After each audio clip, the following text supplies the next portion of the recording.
Hello दोस्तों, अभी आप लोगों के सामने जो ये क्वेश्चन है ये आरआरबी एनटीपीसी 2019 के प्री एग्ज़ाम्स में पूछे गए हैं और 20 जनवरी 2021 की पहली शिफ्ट के क्वेश्चन हैं।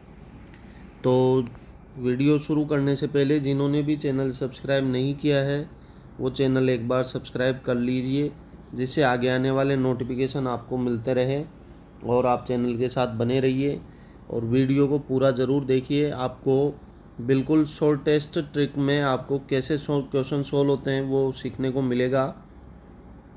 और इसी के साथ टेलीग्राम पे मेरा चैनल भी है एसएससीएन क्लासेज के नाम से, आप वो भी ज्वाइन कर सकते हैं।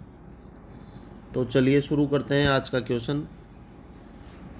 अपना क्वेश्चन है कि यदि 10 शर्ट का क्रय मूल्य 8 शर्ट के विक्रय मूल्य के बराबर है तो प्रतिशत लाभ या हानि क्या होगी। तो 10 शर्ट का क्रय मूल्य मान लो 10 रुपये है और 8 शर्ट का विक्रय मूल्य भी 10 रुपये है, तो एक शर्ट का विक्रय मूल्य कितना हो गया 1.25 और 10 शर्ट का विक्रय मूल्य होने के लिए कितना विक्रय मूल्य क्या होगा 12.5, क्योंकि यहाँ से एक शर्ट का विक्रय मूल्य आ रहा है 1.25 तो 10 का होगा 12.5। तो यहाँ पर प्रॉफिट कितना हो रहा है 2.5, मतलब 25% इसका लाभ होगा। अब देखते हैं नेक्स्ट क्वेश्चन। पहली 8 विषम प्राकृतिक संख्याओं का माध्य क्या होगा। तो माध्य क्या होता है, पहली प्राकृतिक संख्या है 1, 8वीं प्राकृतिक संख्या है 15 और इन दोनों को जोड़ के 2 का भाग दे दो तो माध्य आ जाएगा हमारे पास में 8। Next question. एक शारीरिक शिक्षा का शिक्षक को छिन्नमय बल्ले और 180 गेंदों को कई खिलाड़ियों में इस तरह से बांटना है कि सभी खिलाड़ियों को समान संख्या में बल्ले मिले और समान संख्या में गेंदें मिले। उपहार प्राप्त करने वाले खिलाड़ियों की सबसे बड़ी संख्या क्या होगी। तो ये देखिए, आप इसमें क्या करना है कि इन दोनों का एचसीएफ ले लेना और जो एचसीएफ आएगा वही हमारे पास में मैक्सिमम स्टूडेंट की संख्या होगी। तो इसका एचसीएफ आएगा 12 और ये 12 हमारा आंसर होगा। अब देखते हैं नेक्स्ट क्वेश्चन। इस क्वेश्चन में है कि 1600 रुपये की राशि पर 15% चक्रवृद्धि ब्याज से कितने वर्षों में वो 2116 रुपये हो जाती है। तो इसमें आप हमेशा ऐसा करिए कि 100 + 15/100 और इसकी घात लगा दीजिए n, जो हमें नहीं मालूम है। इसके बाद में आप आ जाइए 2116/1600।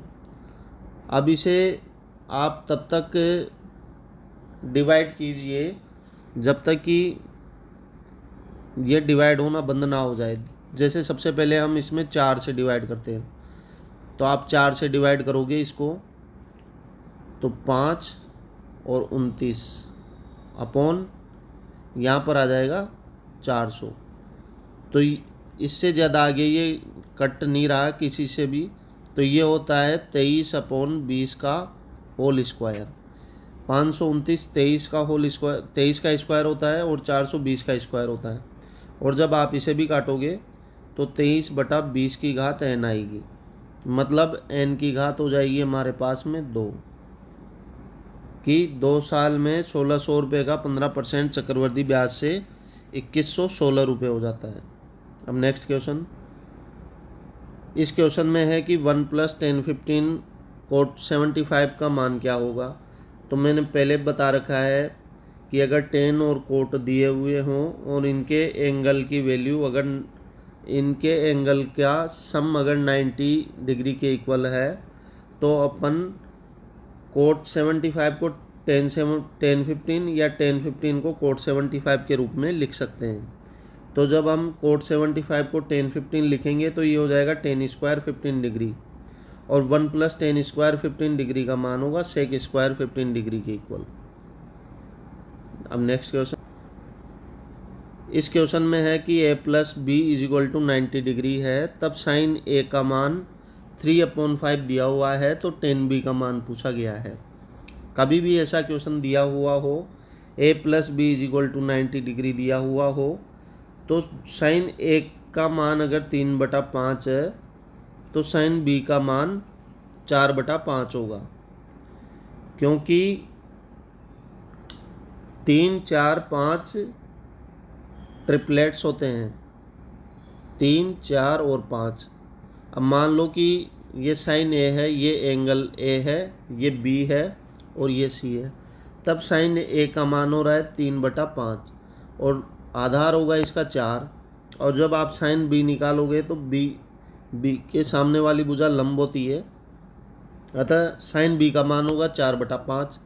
अब अगर 4/5 साइन बी का मान है तो कोस बी का मान होगा 3/5।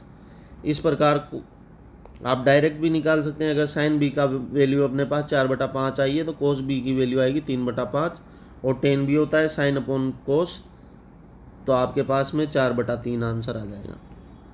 अब देखते हैं नेक्स्ट क्वेश्चन। इस क्वेश्चन में है कि √3 प्लस √11 का स्क्वायर क्या होगा, तो ये भी एक अपरिमेय संख्या होगी, क्योंकि जब आप इसे सोल्व करोगे तो 3 का स्क्वायर 3, 11 का स्क्वायर 11 प्लस 2 इंटू AB तो √33 हो जाएगा और √33 एक अपरिमेय संख्या है, इसलिए ये एक अपरिमेय संख्या होगी। तो इसी प्रकार ये क्वेश्चन यहीं समाप्त होते हैं। चलिए फिर मिलते हैं नेक्स्ट वीडियो के साथ, तब तक के लिए जय हिंद।